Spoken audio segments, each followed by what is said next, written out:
Music by Mantu Manish. घाट सजैले देव झालर लगले तिबई सब बाड़ी जगले करता पुकार रथ चढ़ले तिबई सब बाड़ी जगले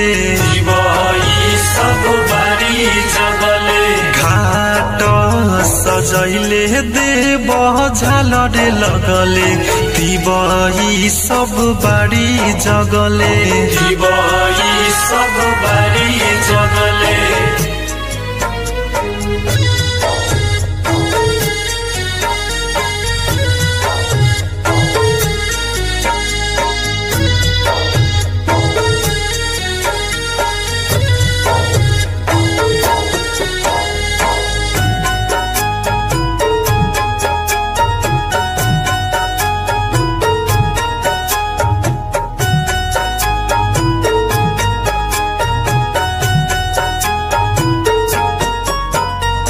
जगमग ज्योति जहरे घाट चारू रावा हाली से उगी देव होई गईल भोरावा।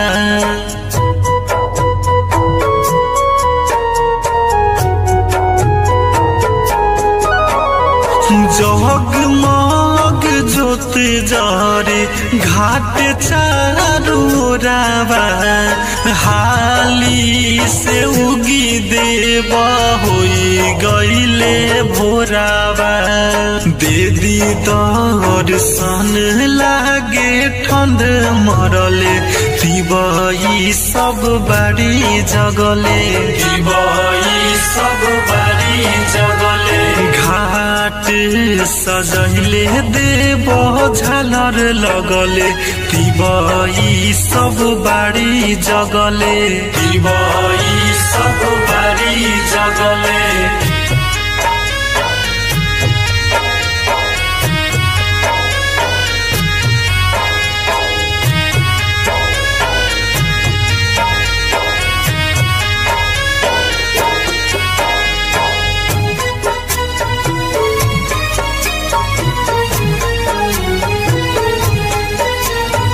Music by Mantu Manish.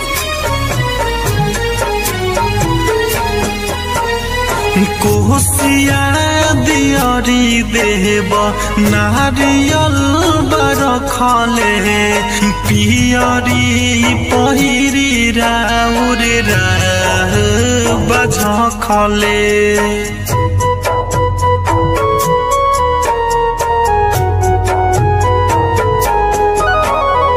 कोसिया दियरी देव नारियल बरखले पियरी पहिरी राउर बझखले राइटर भरत पिंटू गीत गवले तिबई सब बाड़ी जगले